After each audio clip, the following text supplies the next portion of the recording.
Isang mainit na pagbati sa inyong lahat, mga minamahal naming tagapakinig. Saan man kayo naroroon sa mundo, dalangin ko na nasa mabuti kayong kalagayan. Muli, ako ang inyong kasama sa isa na namang kwentong maglalakbay sa iba't ibang sulok ng ating puso. Sabi nila, ang pinakamabigat na pasanin ay hindi ang hirap ng trabaho, kundi ang sakit ng pagdududa. Gaano kadalas nating hinuhusgahan ang isang bagay base lamang sa ating nakikita? At paano kung ang sakripisyong hindi mo nasisilayan ang siya palang nagiging dahilan ng pinakamasakit na pag-aakala? Halina't pakinggan natin ang kwento ni Sinag sa unang kabanata na pinamagatang Ang Lason ng Social Media.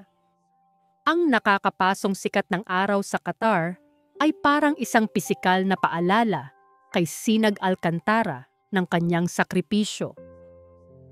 Bawat patak ng pawis na gumugulong sa kanyang noo, bawat pagod na gumuguhit sa kanyang mga kalamnan habang buong araw siyang nagtatrabaho sa construction site. Lahat ay may pangalan, 2 pangalan. Upang maging eksakto, Kaluntian at Aling Diwa. Ang kanyang ama at ina. Para sa kanila ang lahat ng ito, ang init, ang pagtitiis, ang lungkot ng pag-iisa sa dayuhang lupain. Sa bawat pagpikit niya, nakikita niya ang mga ngiti ng kanyang mga magulang. Iyon ang gasolinang nagpapatakbo sa makina ng kanyang pagtitiyaga. Habang nagpapahinga sa isang maliit na lilim, kinuha niya ang kanyang cellphone. Hindi para maglibang, kundi para tingnan kung pumasok na ba ang sahod sa kanyang account. Oras na para magpadala. Ngunit bago pa niya mabuksan ang banking app, isang ping mula sa messenger ang umagaw sa kanyang atensyon. Galing ito sa isang dating kababaryo. Musta na? Nakita mo na ba to? Kasunod ng mensahe ay isang litrato. Isang litratong tila sumaksak sa puso ni Sinag at pumiga sa lahat ng hangin mula sa kanyang baga. Iyon ang kanilang bahay sa Baryo Batoasa. Ang maliit na barong-barong na gawa sa pinagtagpi-tagping yero at kahoy, ngunit hindi ang bahay ang dumurog sa kanya. Ito ay ang 2 taong nakaupo sa isang bangkong kawayan sa harapan nito, ang kanyang ama at ina.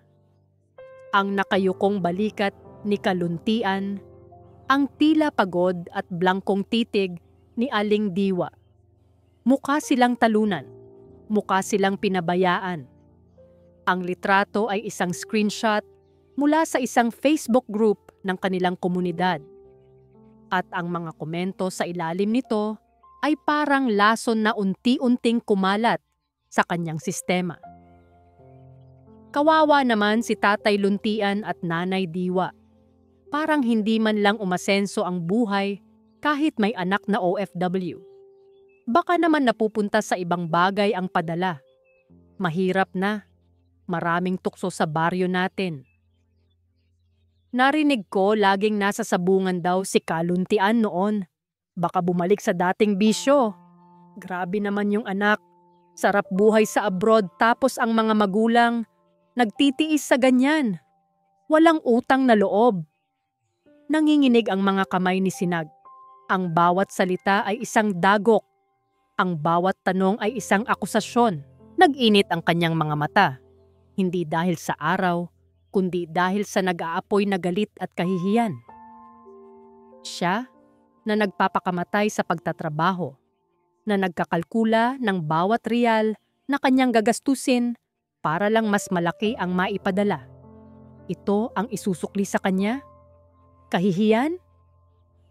Dali-dali niyang tinawagan ang numero ng kanyang ina. Ilang ring lang ay sinagot na ito. Hello anak, Sinag, napatawag ka. Ang boses ni Aling Diwa ay masaya at puno ng pananabik, Walang kamalay-malay sa bagyong namumuo sa dibdib ng kanyang anak. Nay, malamig ang boses ni Sinag. Kumusta po kayo? Naku, heto, mabuti naman kami ng tatay mo, anak. Medyo mainit lang ang panahon. Ikaw, kumain ka na ba? Huwag mong pababayaan ang sarili mo dyan, ha? Hindi pinansin ni Sinag ang mga tanong. Si tatay po? Heto, nasa tabi ko. Kausapin mo. Ilang sandali pa ay narinig niya ang boses ng ama. Sinag, anak, may problema ba? Tila naramdaman ni Kaluntian ang kakaibang bigat sa boses ng anak. Wala po, tay. Nangangamusta lang. Sige po. Marami pa akong gagawin. Mag-iingat po kayo. Ibinaba niya ang tawag bago pa man makasagot ang ama. Hindi niya kayang magpanggap. Ang bawat masayang salita mula sa kanyang mga magulang ay parang kasinungalingang sumasampal sa larawang nakita niya. Sa gabing iyon, hindi natulog si Sinag. Ang mga komento ay paulit-ulit na tumatakbo sa kanyang isipan. Ang muka ng kanyang mga magulang sa litrato ay nakatatak sa likod ng kanyang mga mata. Ang lahat ng kanyang pagod ay tila nabalewala. Walang kwenta ang lahat ng sakripisyo kung sa huli ay kahihiyan lang ang aabutin ng pamilya niya. Binuksan niya muli ang kanyang cellphone. Pero hindi na ang Facebook ang tiningnan niya. Binuksan niya ang website ng isang airline. Walang alinlangan. Walang pag-aalinlangan. Nag-book siya ng one-way ticket pabalik ng Pilipinas. Habang nakasakay sa eroplano, ang lamig ng aircon ay hindi sapat para palamigin ang nag-aalab na galit sa kanyang dibdib. Muli niyang tinitigan ang litrato sa kanyang cellphone, ang source ng lahat ng kanyang sakit at kahihiyan. Nagsikip ang kanyang panga. Uuwi ako, bulong niya sa sarili, habang ang makina ng eroplano ay umuugong na parang sigaw ng kanyang damdamin. Kailangan nating magkaalaman. Sa baryo Batoasa, ang bawat araw ay may sariling ritmo. Ang pagtilaok ng manok, ang hudyat ng bagong simula, at ang paglubog ng araw sa likod ng mga burol, ang paalala ng isa na namang araw ng pagtitiis na natapos. Para kay Aling Diwa, ang ritmong ito ay naging kanta na ng kanyang buhay, isang kantang may himig ng sakripisyo at pag-asa. Maaga siyang gumising, gaya ng dati. Tahimik niyang inihanda ang kanilang almusal. Sinangag mula sa kaning lamig at tuyo na ipinirito hanggang sa maging malutong. Amoy pa lang nito ay sapat na para gisingin si Kaluntian. Umupo ito sa kanilang maliit na mesa na gawa sa kawayan, isang ngiti ang sumilay sa kanyang labi. Ang bango naman ng umaga ko, sabi ni Kaluntian. Ang boses ay medyo magaspang pa dahil sa paggising. Kumain ka na't nang may lakas ka mamaya, sagot ni Aling Diwa, habang nagsasalin ng kape sa 2 baso. May kukunin daw na mga yero si Mang Kanor sa atin. Habang kumakain sila, ang katahimikan ay komportable. Hindi na nila kailangan ng maraming salita para magkaintindihan. Sa isang tingin, sa isang tango, alam na nila ang laman ng puso ng isa't isa. Ngunit sa ilalim ng katahimikang iyon, may isang alalahaning hindi maalis sa isip ni Aling Diwa. Napansin niyang tila mas madalas ang pag-ubo ng kanyang asawa nitong mga nakaraang linggo. At may mga pagkakataong nakikita niya itong napapahawak sa kanyang baywang. Tila may iniindang sakit. Maya-maya pa, habang nag-aayos ng mga pinagkainan si Aling Diwa, narinig niya ang sunod-sunod na pag-ubo ni Kaluntian mula sa labas. Mabilis siyang lumabas at nakita niya itong nakasandal sa haligi ng kanilang bahay, namumutla. "Luntian, ayos ka lang?" Puno ng pag-aalala ang kanyang boses. Hinagod niya ang likod nito. Winagayway lang ni Kaluntian ang kanyang kamay. "Ayos lang ako, Diwa. Napapuwing lang siguro sa alikabok. Pagod lang ito." Alam ni Aling Diwa na hindi lang iyon pagod. Pero alam din niyang ayaw ng kanyang asawa na mag-alala pa siya. Tumango na lang siya, ngunit ang pag-aalala ay tila isang buhol na humigpit sa kanyang dibdib. Nang dumating si Marites, ang kanilang kapitbahay na tila laging may dalang balita at matalas na dila, nagkunwari si Aling Diwa na walang problema. Nagwawalis siya sa kanilang bakuran nang dumaan ang ito. Huminto at sinipat ng tingin ang kabuuan ng kanilang tahanan. "Naku, Aling Diwa, masarap ba ang buhay?" Panimula ni Marites, ang ngiti ay hindi umabot sa kanyang mga mata. "Sana all, may anak na OFW. Siguro ay malapit na kayong magpatayo ng mansyon, ano?" Ang bawat salita ay may kasamang panunuya. Isang pilit na ngiti lang ang isinukli ni Aling Diwa. "Sapat lang, Tess. Ang mahalaga ay ligtas at malusog si Sinag doon." "Malusog nga siya, pero kayo? Nako, nakita ko na naman kayong palabas ng botika kahapon. Baka kung ano-anong gamot na naman yan para sa kung anong bisyo. Mahirap yan, Day. Ang perang pinaghirapan sa wala lang mapupunta." Hindi na sumagot si Aling Diwa. Ipinagpatatuloy na lang niya ang pagwawalis. Alam niyang walang maidudulot na mabuti ang pakikipagtalo kay Marites. Ang mahalaga ay alam nila ng kanyang asawa ang katotohanan. Pagsapit ng gabi, pagkatapos ng kanilang simpleng hapunan, inilabas ni Aling Diwa ang isang lumang lata ng biskwit mula sa ilalim ng kanilang papag. Dito nila itinatago ang kanilang kayamanan. Binuksan niya ito at maingat na inilabas ang mga rolyo ng pera, mahigpit na tinalian ng goma. Sa ilalim nito ay isang nakatuping papel. Umupo si Kaluntian sa kanyang tabi. Magkasama nilang binilang ang pera, idinagdag ang maliit na kitang nakuha nila sa pagbebenta ng yero. Bawat piso ay may halaga. Bawat sentimo ay isang hakbang palapit sa kanilang pangarap. Pagkatapos magbilang, kinuha ni Kaluntian ang nakatuping papel at maingat itong binuklat. Ito ay isang guhit kamay na plano ng isang bahay. Isang simpleng bahay na may 2 kwarto, isang maliit na sala, at isang kusina. Sa tabi nito, may isa pang guhit ng isang maliit na garahe na may nakasulat na Alcantara Welding Shop. Hinawakan ni Kaluntian ang kamay ng asawa. "Malapit na, Diwa," bulong niya. Ang mga mata ay nagniningning sa pag-asa. Konting tiis na lang para kay Sinag, para hindi na niya kailanganing bumalik sa abroad, para makasama na natin siya. Ang mga salitang iyon ang nagpapalakas kay Aling Diwa.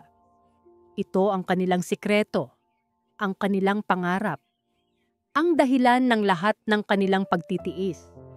Bigla, ang tahimik na gabi ay binasag ng malakas na pagtahol ng aso sa kanilang kapitbahay. Nagkatinginan sila ni Kaluntian. Bihira itong tumahol ng ganoon kalakas kung hindi taga roon ang dumadaan. Tumayo si Aling Diwa at marahang sumilip sa siwang ng kanilang bintana. May isang anino ng taong nakatayo sa labas ng kanilang bakod. Pamilyar ang tindig. Pamilyar ang suot na backpack. Habang ang anino ay humakbang patungo sa liwanag na nagmumula sa poste, nanlaki ang mga mata ni Aling Diwa. Ang kanyang puso ay tila huminto sa pagtibok. Ang hininga niya ay naipit sa kanyang lalamunan.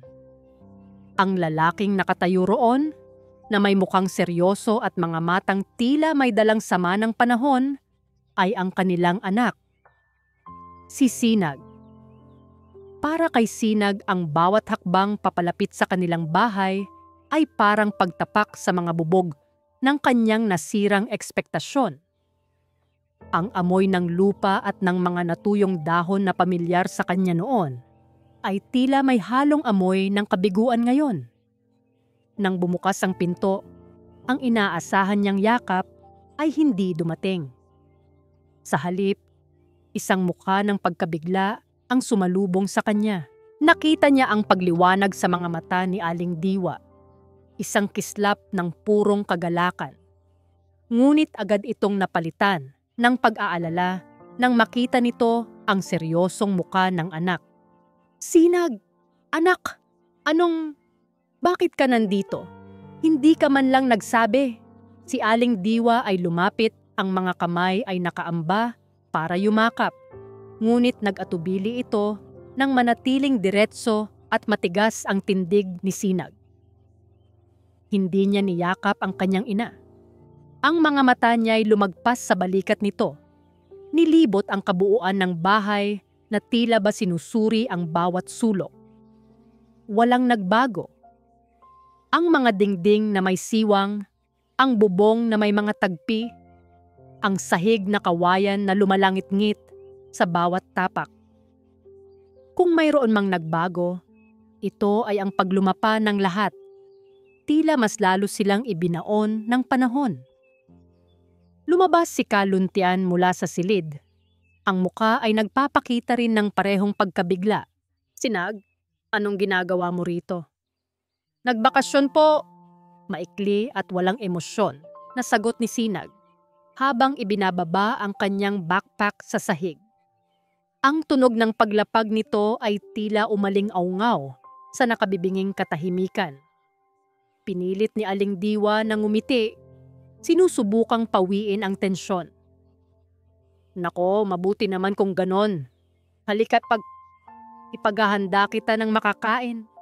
Gutom ka na siguro sa biyahe."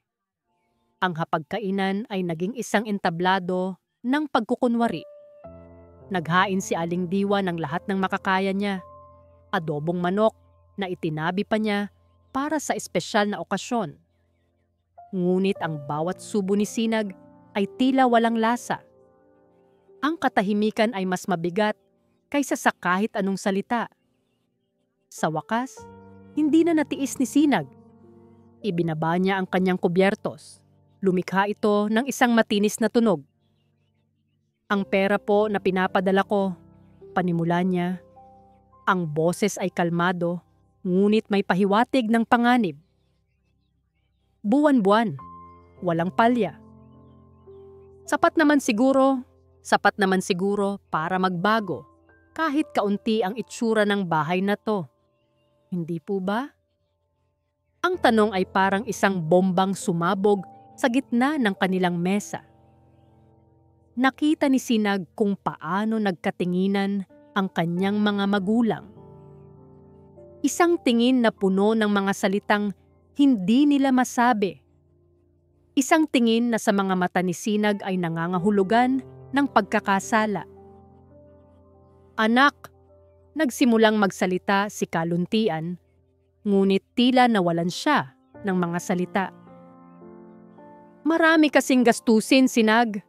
Si Aling Diwa ang sumalo, ang boses ay nanginginig. "Hindi mo alam kung gaano kamahal ang mga bilihin ngayon dito." Pero para kay Sinag, iyon ay isang palusot. Isang napakababaw na dahilan. Ang galit na pinipigilan niya mula pa sa Qatar ay nagsimula nang umakyat sa kanyang lalamunan. Tumayo siya. "Hindi na po ako magugutom. Lalabas lang po ako sandali." Kailangan niya ng hangin. Pakiramdam niya ay sinasakal siya ng mga dingding ng sarili nilang bahay. Paglabas niya, ang malamig na hangin ng gabi ay sumalubong sa kanya, ngunit hindi nito napalamig ang init ng kanyang ulo. Habang naglalakad-lakad siya sa dilim, isang boses ang pumutol sa kanyang pag-iisip. "Sinag, ikaw na ba yan, iho?" Si Marites. Nakatayo ito sa tarangkahan ng bahay nito. May dalang isang tabo. Tila nagulat, ngunit ang mga mata nito ay puno ng pagkalkula. "Aling Tess," formal na bati ni Sinag. "Nako, buti naman at umuwi ka. Siguro'y namiss mo na ng husto ang mga magulang mo," sabi nito. Ang tono ay puno ng pagka-inosente. "Alam mo ba, lagi ko silang nakikita. Masisipag pa rin talaga. Laging may pinagkakaabalahan. Minsan nga lang, nakikita ko si Aling Diwa na laging pumupunta sa kung saan-saan. Alam mo na, sa bayan. May mga binabayaran sigurong importante. Nako, sana lang ay hindi kung ano." Ang bawat salita ni Marites ay tila patak ng gasolina sa apoy na nagliliyab na sa loob ni Sinag. Kung saan-saan, pag-uulit niya. Oo, alam mo na, ang pera. Kapag nandyan, maraming paggagamitan. Mabuti na lang at nandito ka na para bantayan sila. Ngumiti ito ng matamis bago pumasok sa loob ng bahay nito. Iniwan si Sinag na lalong naguguluhan at nagagalit. Ang mga salita ni Marites na idinagdag sa nakita niyang pag-uusap ng mga mata ng kanyang magulang kanina ay bumuo ng isang konklusyon sa kanyang isip. Isang masakit at madilim na konklusyon. Bumalik siya sa loob ng bahay. Naabutan niya ang kanyang mga magulang na tahimik na nagliligpit ng pinagkainan. Ang mga balikat ay tila mas lalong nangayayat. Itinapon niya ang isang tingin na puno ng galit at pagkadismaya sa kanila. Isang tingin na hindi nila maintindihan. Umupo sila sa sala, sa ilalim ng isang bumbilyang aandap-andap. Ang anino sa kanilang mga muka ay nagbigay diin sa bigat ng sitwasyon. Huminga ng malalim si Sinag. "Bukas," sabi niya. Ang boses ay mababa at pinal. "Bukas na bukas, kailangan nating mag-usap ng masinsinan." Ang pangakong iyon ay hindi parang isang hiling. Ito'y parang isang hatol na naghihintay na ipataw. Kinabukasan, ang sikat ng araw ay tila nagdadalawang isip na pumasok sa mga siwang ng bahay ng mga alkantara. Ang almusal ay mas tahimik pa kaysa kagabi. Ang tunog lang ng mga kutsara at tinidor na tumatama sa plato ang maririnig. Si Sinag, si Kaluntian, at si Aling Diwa ay parang tatlong isla, magkakalapit pero hindi magkadugtong. Pagkatapos kumain, si Sinag ang unang bumasag sa katahimikan. Hindi na niya ito kayang patagalin pa. "Maupo po tayo," sabi niya. Hindi bilang pakiusap, kundi bilang isang utos. Nanginginig na umupo si Aling Diwa sa isang silyang yantok. Si Kaluntian naman ay naupo sa kanyang tabi. Ang mga kamay ay nakapatong sa kanyang mga tuhod. Ang mga ugat ay litaw na litaw sa katandaan at pag-aalala. Humarap sa kanila si Sinag. Ang kanyang mga braso ay nakahalukip-kip. Ang kanyang postura ay parang isang piskal na handa nang magbasa ng sakdal. "Hindi na po ako magpapaligoy-ligoy pa," panimula ni Sinag. Ang bawat salita ay matigas. "Ang perang pinapadala ko, saan niyo po dinala, Tay?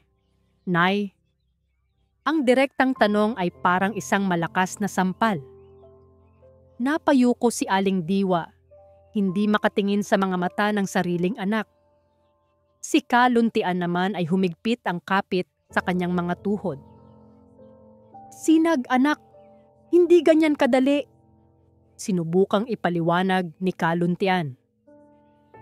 "Gawin niyo pong madali," putol ni Sinag, tumaas na ang kanyang boses. "Dahil ang hirap-hirap para sa akin. Alam niyo ba kung anong kahihiyan ang nararamdaman ko? na habang nagpapakamatay ako sa init sa ibang bansa, ang pamilya ko dito pinagchichismisan ng buong baryo na ang anak nila pabaya o mas malala na ang mga magulang niya sugarol. Sabihin niyo sa akin, alin doon ang totoo? Hindi totoo yan, anak. Humagulgol si Aling Diwa. Walang katotohanan ang mga yan. Kung ganon, nasaan ang pera? Sigaw ni Sinag. Ang kanyang pagtitimpi ay tuluyan ng gumuho. Saan niyo dinala ang pera, Tay? Nay? Sa sugal? Sa kung ano-anong bisyo? Magpaliwanag kayo. Ang bawat salita niya ay punyal. Bawat tanong ay parang latigo na humahampas sa mga puso ng kanyang mga magulang. Nakita niya ang sakit sa kanilang mga mata. Ngunit para sa kanya, iyon ay katibayan ng kanilang pagkakasala. Ang kanilang pananahimik ay isang pag-amin. Anak, magtiwala ka sana sa amin. Umiiyak na pakiusap ni Aling Diwa. Ang mga luha ay malayang dumadaloy sa kanyang mga pisngi. Para din sa iyo ang lahat ng ito. Para sa kinabukasan mo. Kinabukasan? Mapaklang tumawa si Sinag. Anong klaseng kinabukasan ang ibibigay niyo sa akin kung ngayon pa lang wasak na ang dignidad ng pamilya natin? Ito ba yon? Ang bahay na to na anumang oras ay pwedeng gumuho? Ito ba yung mukha nating hindi maiharap sa mga kapitbahay? Hindi na nakatiis si Kaluntian. Sa buong buhay ni Sinag, ngayon niya lang nakita ang kanyang amang magpakita ng ganitong klaseng emosyon, isang halo ng sakit at galit. Malakas nitong hinampas ang mesa. Tama na, sigaw ni Kaluntian. Ang boses ay nanginginig hindi lang sa galit, kundi sa bigat ng damdamin. Kung yan ang tingin mo sa amin. Sinag, kung pagkatapos ng lahat ganyan kababa ang tingin mo sa sarili mong mga magulang, wala na kaming magagawa. Ang mga salitang iyon, sa halip na magpatigil kay Sinag, ay lalo lang nagsindi sa kanyang galit. Dahil totoo, di ba? Wala kayong masabi dahil totoo ang lahat. Hindi na siya nag-isip. Ang kanyang isip ay nabalot na nangasa ng mga hinala at ng mga salita ni Marites. Inilibot niya ang kanyang paningin. Kailangan niya ng ebidensya. Kailangan niyang patunayan na tama ang kanyang hinala.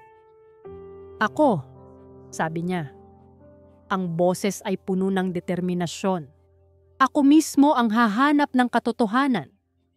Nagsimula siyang maghalungkat. Binuksan niya ang mga aparador. Tiningnan niya ang ilalim ng mga mesa. Bawat sulok ng maliit na bahay ay kanyang hinalughog. Wag anak, wag mong gawin yan. Pagmamakaawa ni Aling Diwa, sinusubukang pigilan ang anak. Ngunit si Sinag ay parang bingi. Ang tanging naririnig niya ay ang pintig ng kanyang pusong puno ng galit. Lumuhod siya at sinilip ang ilalim ng kanilang papag na kawayan, ang lugar kung saan madalas itinatago ang mga bagay na ayaw ipakita. May nakita siyang isang supot, isang itim na plastic bag. Ang puso niya ay kumabog ng mabilis. Ito na ang ebidensya. Dahan-dahan niyang inabot ito. Ang kanyang mga daliri ay nanginginig sa pananabik at takot. Inaasahan niyang makakita ng mga baraha o kahit isang bote ng alak. Inilabas niya ang supot sa liwanag. Ang kanyang mga magulang ay napahinto sa pagpigil sa kanya. Ang kanilang mga mukha ay puno ng pagkagapi. Binuksan ni Sinag ang supot. Ang kanyang mga kamay ay halos hindi makagalaw. Sa loob, hindi mga baraha ang kanyang nakita. Hindi rin bote ng alak. Ang laman nito ay mga selyadong pakete. Mga pakete ng gamot. Maraming pakete ng gamot. At sa ilalim ng mga ito, may mga nakatuping papel, mga reseta. Ang galit na parang apoy na nag-aalab sa dibdib ni Sinag ay biglang namatay. Napalitan ito ng isang nakabibinging katahimikan sa kanyang isipan. Ang kanyang mga mata ay nakatutok sa laman ng itim na supot. Mga tableta, mga reseta. Hindi ito ang ebidensyang hinahanap niya. Hindi ito ang patunay ng bisyo at pagkakasala. Ito ay isang bagay na iba. Isang bagay na hindi niya maintindihan. Nanginginig ang kanyang mga kamay habang dinampot ang isa sa mga reseta. Luma na ang papel. Medyo naninilaw na sa mga gilid. Ngunit malinaw pa rin ang pagkakasulat ng pangalan ng pasyente, Luntian Alcantara. At sa ilalim nito, ang diagnosis na nakasulat sa sulat doktor na mahirap basahin. Ngunit may dalawang salitang tila lumundag mula sa papel at sumampal sa kanyang mukha, chronic kidney disease. Paulit-ulit niyang binasa ang mga salitang iyon, chronic, kidney, disease. Ang bawat salita ay parang isang banyagang lengguwahe na pilit niyang inuunawa. Dahan-dahan, ang kahulugan nito ay nagsimulang lumubog sa kanyang kamalayan at kasabay nito, isang malamig na takot ang gumapang sa kanyang buong katawan. Itinaas niya ang kanyang tingin mula sa reseta. Nakita niya ang kanyang mga magulang. Si Luntian na nakaupo pa rin, ngunit ang kanyang mukha ay kasing putla ng papel na hawak ni Sinag. Ang kanyang ama ay umiiwas ng tingin, tila nahihiyang makita ng sariling anak ang kanyang kahinaan. At si Aling Diwa na nakatayo lang doon, ang mga luha ay patuloy na dumadaloy sa kanyang mga pisngi. Ngunit ngayon, ang mga luha ay hindi na para sa kanyang sarili, kundi para sa kanyang asawa, para sa kanilang anak. Ang kanilang pananahimik ngayon ay may ibang kahulugan. Hindi ito pag-amin sa kasalanan. Ito ay ang mabigat na katahimikan ng isang sikretong hindi na kayang itago. Walang salitang lumabas sa bibig ni Sinag. Ang mga akusasyon na handa na niyang isigaw kanina ay nagmistulang abo sa kanyang lalamunan. Binitawan niya ang reseta na parang napapasok. Mabilis niyang isinilid ang mga gamot at reseta pabalik sa supot at walang paalam, walang paliwanag, tumakbo siya palabas ng bahay. Hindi niya alam kung saan siya pupunta. Ang tanging alam niya ay kailangan niyang makalayo, kailangan niyang makahinga. Ngunit habang tumatakbo siya sa maalikabok na daan ng Baryo Batoasa, ang pangalan ng sakit ay umuulit-ulit sa kanyang isipan. Huminto siya sa tapat ng nag-iisang botika sa kanilang bayan. Ito, yung butikang tinutukoy ni Marites. Pumasok siya, ang hininga ay habol-habol. Ang dibdib ay sumisikip. Ang matandang parmasyutiko ay nagulat sa kanyang biglaang pagpasok. "Iho, anong kailangan natin?" Walang imik na inilapag ni Sinag ang supot sa counter at inilabas ang mga gamot. "Ito po, para saan po ang mga gamot na ito?" Tiningnan ng matanda ang mga gamot. Ang kanyang mga kilay ay nagsalubong sa pagkilala. "Nako, ito ba? Maintenance to para sa may sakit sa bato. Mahal ang mga to, iho, lalo na itong isa." Itinuro niya ang isang kahon. Kailangan yan para hindi na lumalapa ang kondisyon ng pasyente. Ang bawat salita ng parmasyutiko ay nagpapatibay sa katotohanang pilit pa ring tinatanggihan ng isip ni Sinag. "Kilala niyo po ba kung sino ang bumibili nito?" Tanong ni Sinag. Ang boses ay halos pabulong na. Tumango ang matanda. "Oo naman, ang nanay mo, si Diwa. Buwan-buwan hindi yan pumapalya. Minsan nga, kung kulang ang pera, nakikiusap na kung pwedeng kunin muna ang kalahati. Laging sinasabi, pasensya na, Galing pa kasi sa padala ng anak ko sa abroad ang pambili. Ayokong magambala ang trabaho niya doon. Sa puntong iyon, gumuho ang mundo ni Sinag. Ang imahe ng kanyang inang nakikiusap sa botika. Ang mga salita nitong, ayokong magambala ang trabaho niya doon.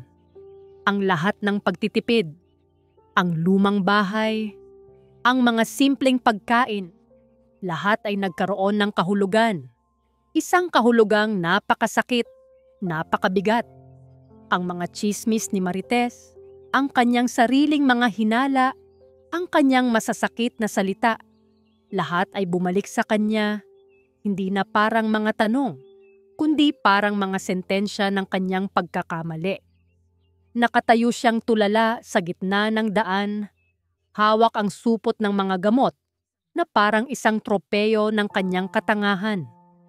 Ang sinag ng araw ay tumatama sa kanyang mukha, ngunit ang pakiramdam niya ay nasa gitna siya ng pinakamadilim na gabi.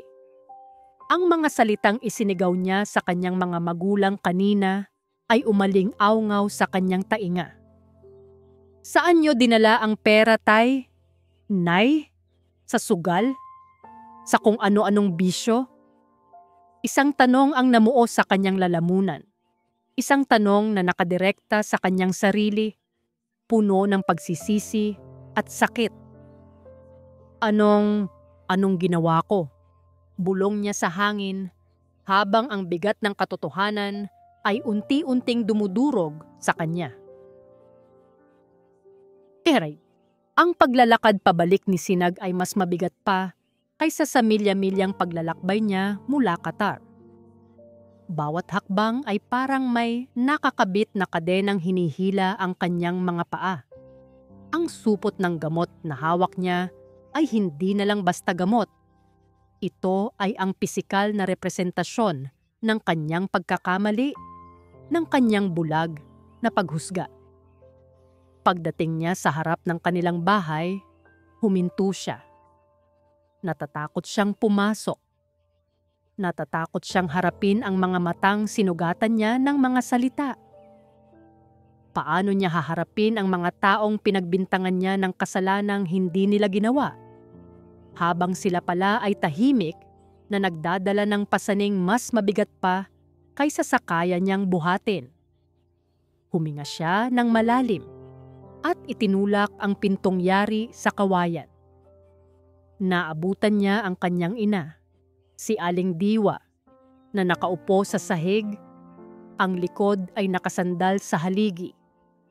Hindi na ito umiiyak. Ang mga mata nito ay nakatitig sa kawalan, pagod at basyo.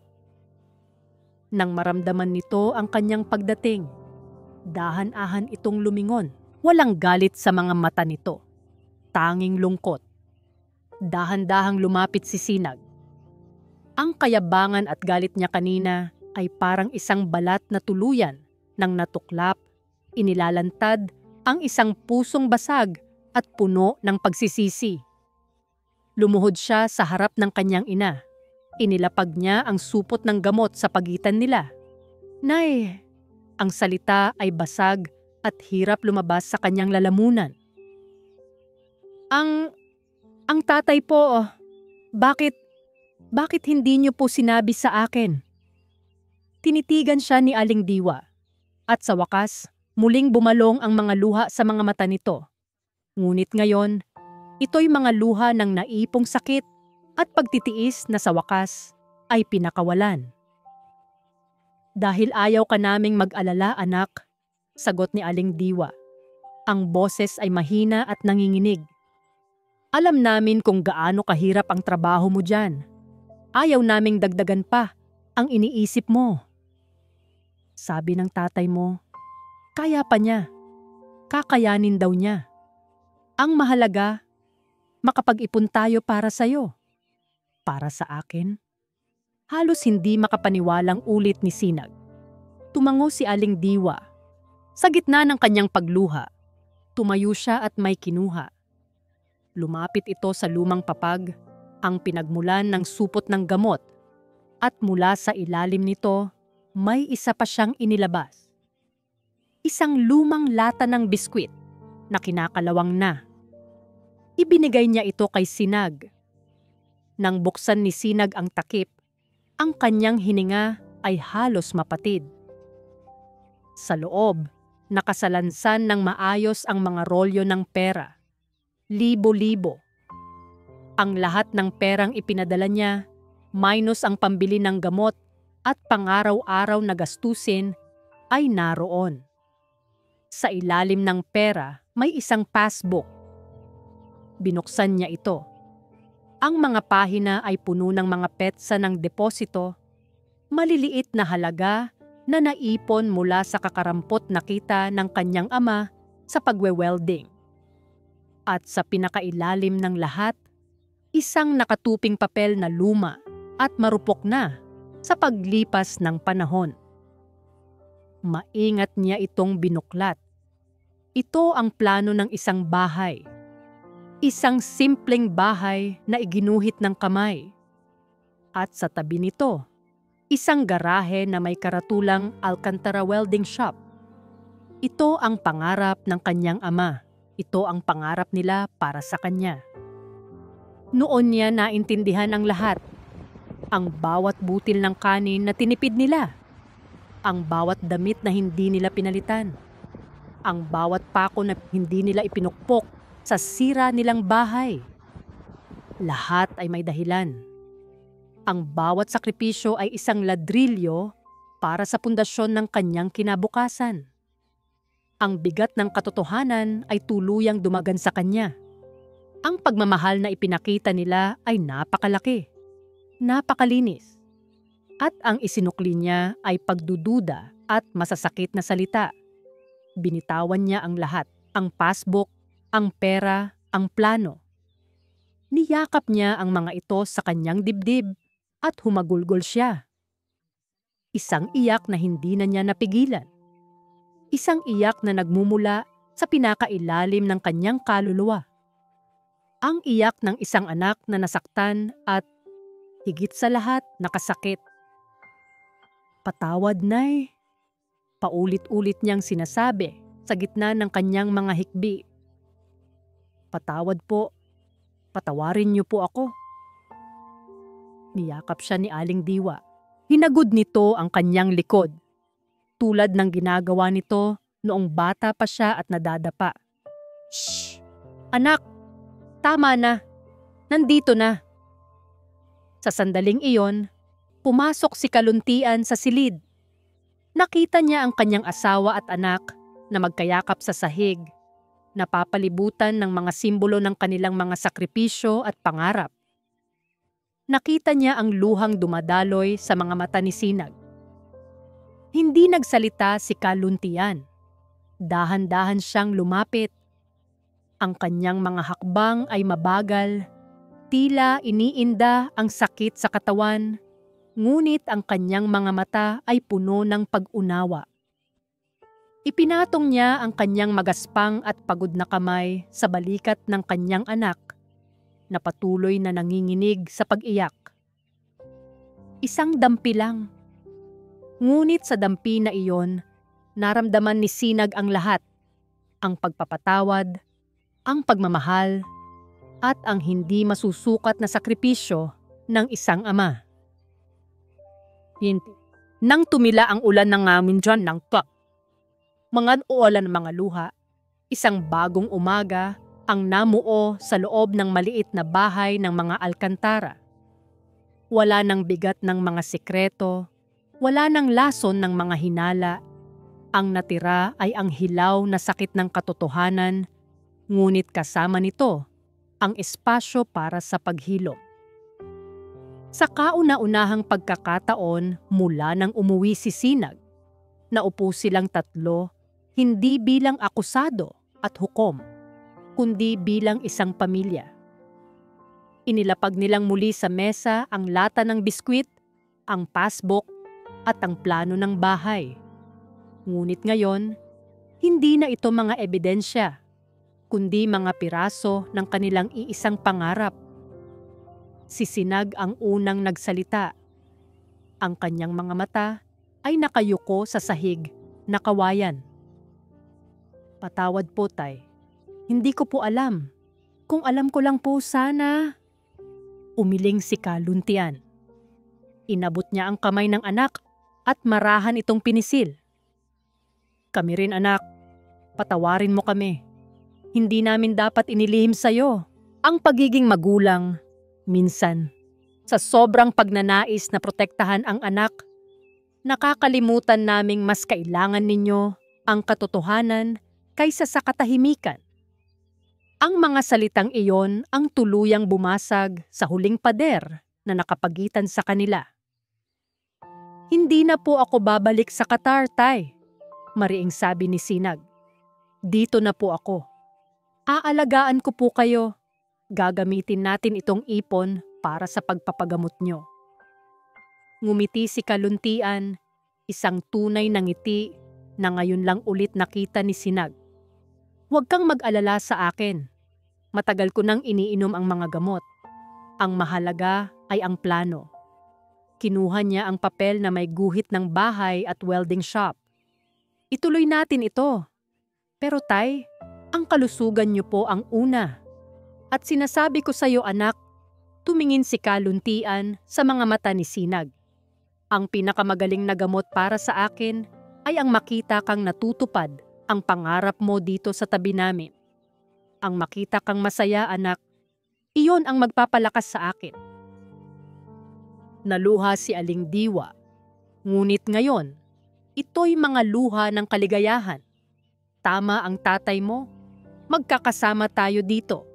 Magtutulungan tayo. At sa hapon na yon, ang kanilang munting sala ay naging isang planning room. Inilatag nilang muli ang plano. Gamit ang lapis, nagsimulang magdagdag ng mga detalye si Sinag base sa mga natutunan niya sa construction site sa abroad. Dito po natin ilalagay ang malaking bintana, Nay, para laging maliwanag, sabi niya. Ang sigla ay bumabalik sa kanyang boses. At dito sa likod, magtanim tayo ng mga gulay para hindi na tayo laging bibili, dagdag ni Aling Diwa. Ang welding shop, sabi ni Kaluntian, itinuturo ang guhit ng garahe. Kailangan natin ng mas matibay na pundasyon para sa mga mabibigat na gamit. Sa unang pagkakataon sa loob ng maraming araw, ang maliit na barong-barong ay napuno ng tunog ng pag-asa.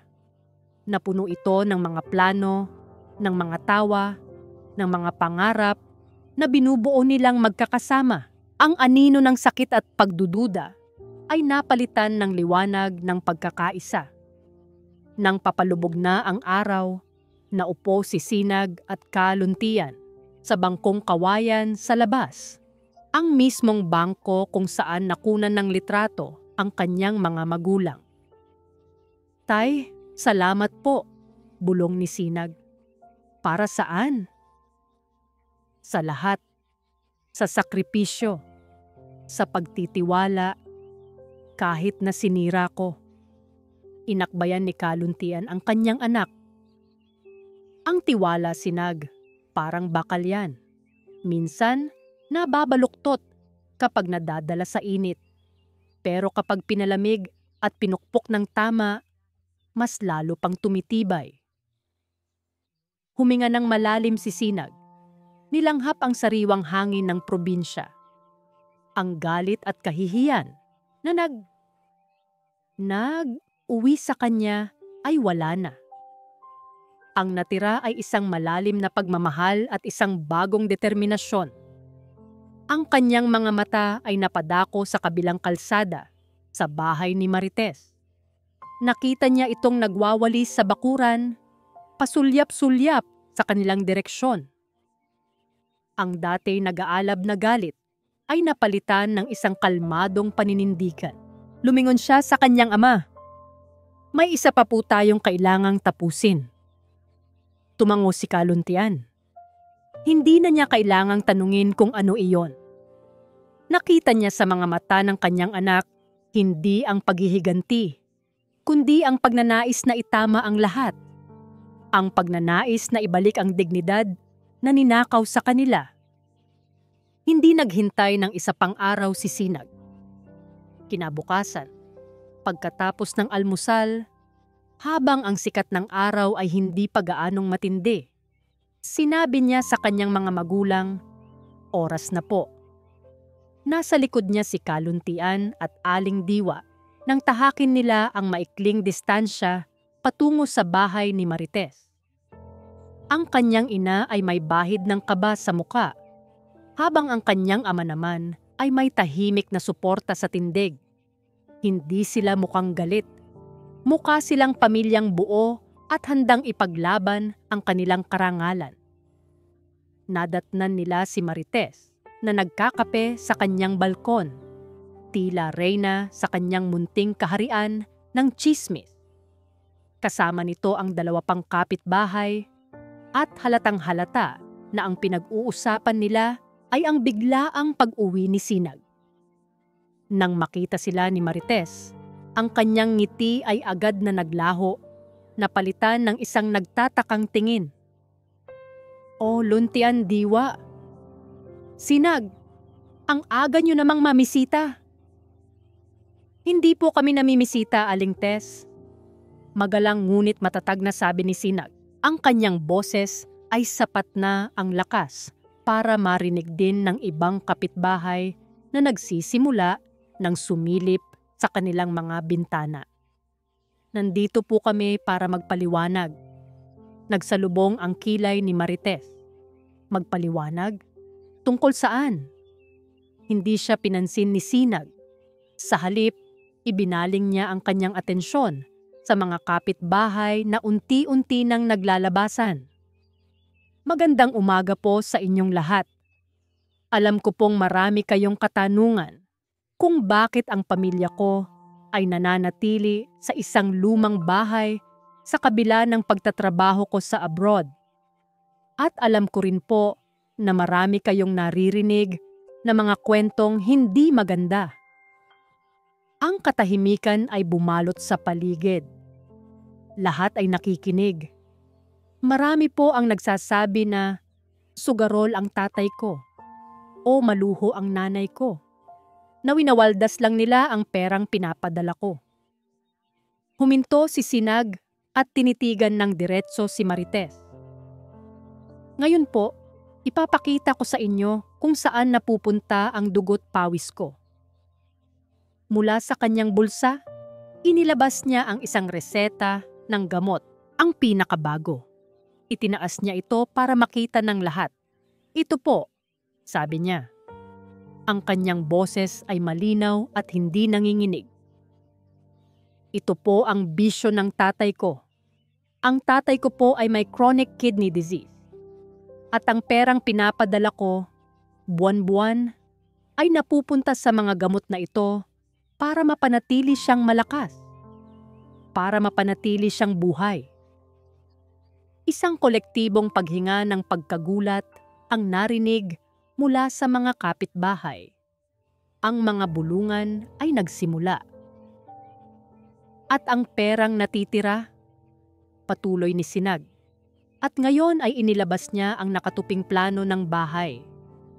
"Ito po, iniipon nila para sa pangarap nilang bahay at maliit na welding shop para sa akin. Para hindi ko na kailanganin pang umalis." Ang hiya ay malinaw na gumuhit sa muka ng maraming kapitbahay. Ang kanilang mga mapanghusgang tingin ay napalitan ng awa at paghanga. Ngayon, muling hinarap ni Sinag si Marites, na ngayon ay namumutla na at hindi makatingin ng diretso. "Hindi po ba, Aling Tess?" sabi ni Sinag. Ang kanyang boses ay mas mababa na, ngunit mas mabigat. "Ang dahilan kung bakit kayo galit sa pamilya ko ay dahil noong 1 taon, lumapit kayo sa tatay ko. Gusto ninyong hiramin ang perang padala ko para gawing puhunan sa 5-6.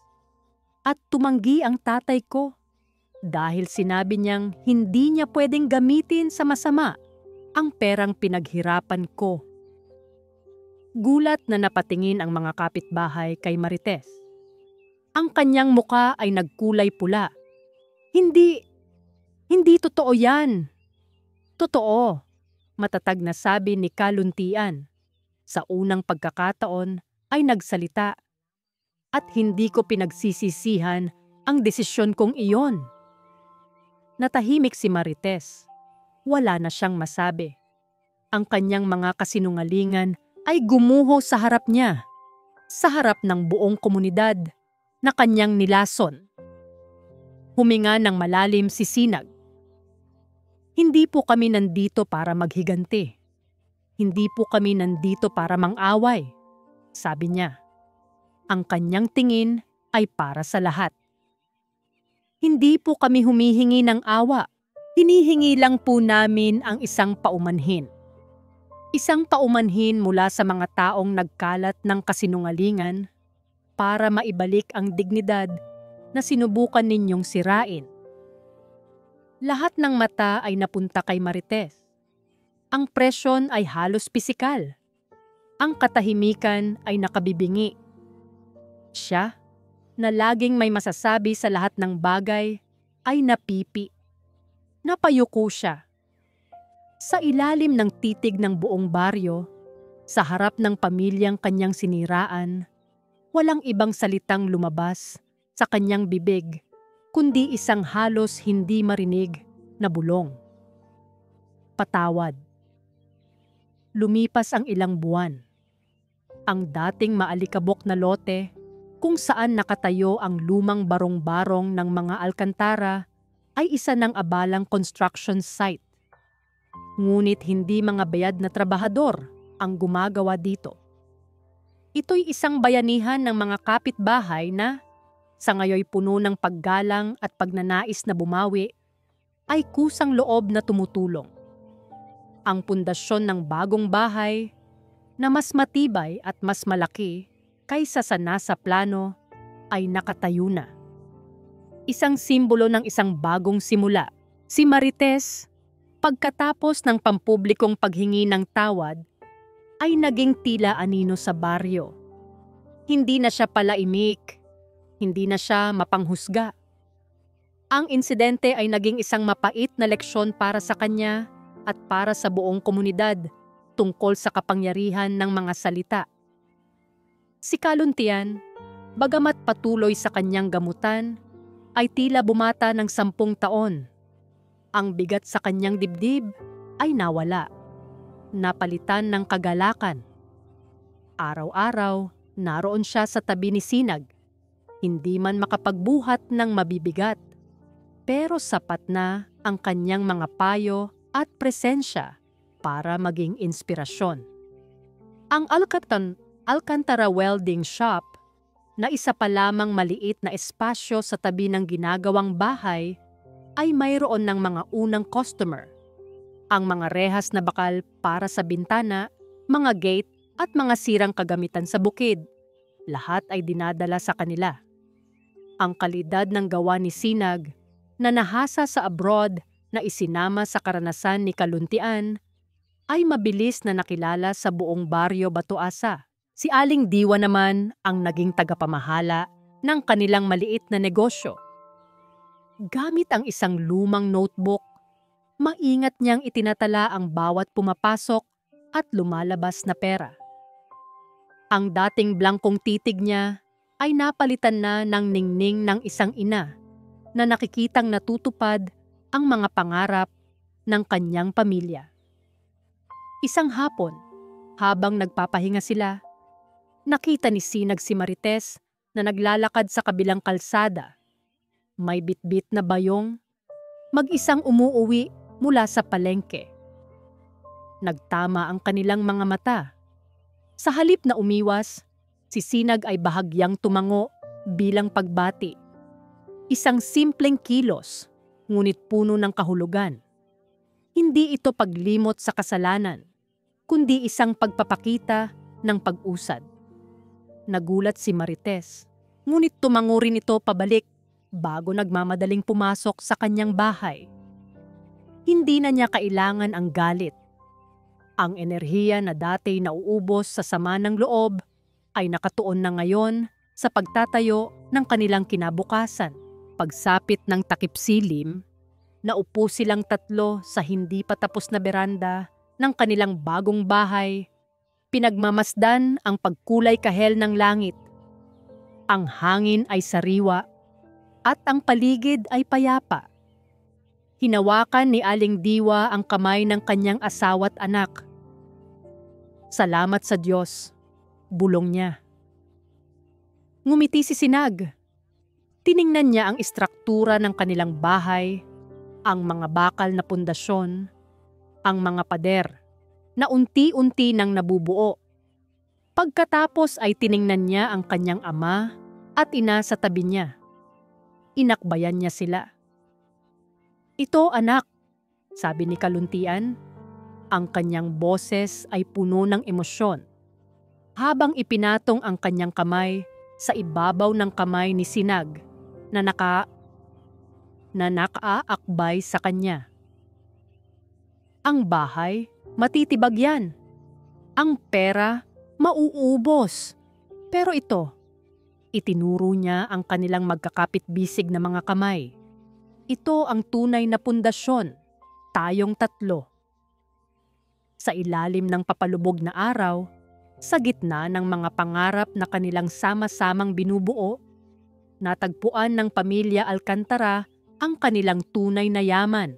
Ito ay isang yaman na hindi kayang bilhin ng kahit anong sahod mula sa abroad at hindi kayang sirain ng kahit anong mapanirang salita.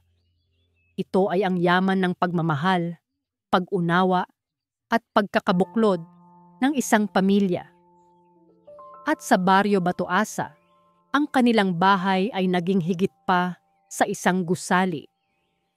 Ito ay naging isang monumento ng sakripisyo, katatagan, at walang hanggang pag-asa.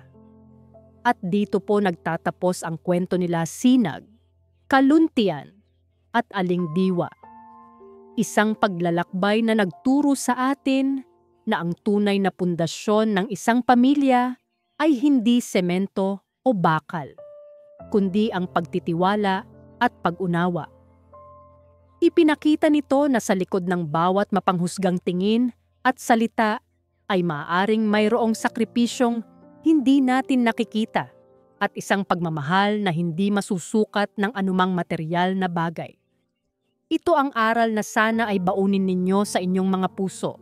Taos-puso po akong nagpapasalamat sa inyong walang sawang pagsubaybay at sa pagbibigay ninyo ng pagkakataon na samahan kayo sa bawat emosyon, sa bawat galit, luha at pag-asa sa kwentong ito. Nais ko pong marinig ang inyong saloobin. Anong bahagi ng kwento ang pinakatumatak sa inyo? At anong aral ang inyong napulot mula sa pinagdaanan ng pamilya Alcantara? I-comment nyo lang po sa ibaba dahil napakahalaga ng inyong boses sa amin. At syempre, marami pa pong kwentong kasing ganda at mas puno ng aral dito sa aming channel. Kung nagustuhan nyo ang kwentong ito, isang pindot lang po sa like button ay malaking bagay na. I-share na rin ninyo sa pamilya at mga kaibigan, lalo na sa mga mahal nating OFW at sa kanilang mga pamilya. At kung hindi pa po kayo nakapag-subscribe, ngayon na po ang tamang panahon para maging bahagi ng ating lumalaking pamilya.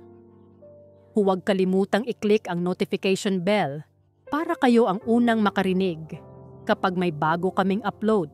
Muli, ako po ang inyong lingkod. Nag-iiwan ng isang paalala. Bago tayo humusga sa panlabas na anyo, subukan muna nating silipin ang kwento sa loob ng puso. Pagpalain po kayo ng Panginoon, kayo at ang inyong buong pamilya. Hanggang sa muli.